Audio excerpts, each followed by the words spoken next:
Salut, j'espère que tu vas bien. Dans cette vidéo, je vais te présenter comment utiliser la barre de stock sur ta page produit. Donc tu verras que c'est très simple à utiliser. Il y a deux fonctionnements possibles et on va voir ça directement sur la boutique démo du Storytime Silis. Donc on va personnaliser directement juste ici.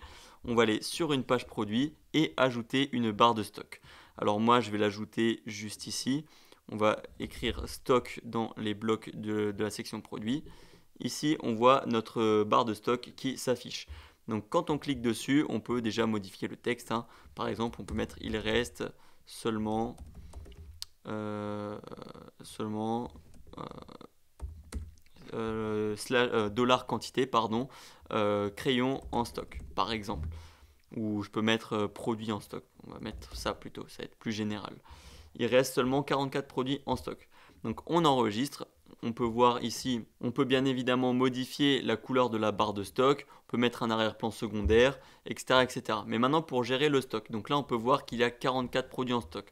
Ça prend le stock réel qu'il y a sur ta boutique Shopify. Donc à ce moment-là, il suffit d'aller dans les produits juste ici. Là, on va aller sur le crayon à maquillage. Donc là, on peut voir qu'il reste 44 produits en stock. C'est ce qui est affiché juste ici. On peut aussi gérer le stock manuellement. Donc là, à ce moment-là, il faut cliquer ici et ce sera une barre de stock fictive.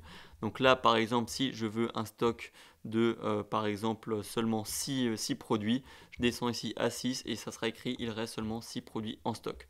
Et à ce moment-là, pour gérer la limite, là c'est sur donc 6 produits sur 100, donc la barre sera remplie à 6%.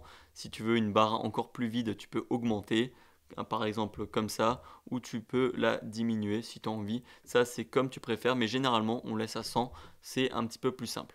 Donc voilà, c'est à peu près tout pour le paramétrage de cette fonctionnalité-là, de ce bloc sur la page produit, sur la section produit. Si jamais tu as des questions, n'hésite pas à les poser dans les commentaires et on se dit à la prochaine pour un nouveau tuto.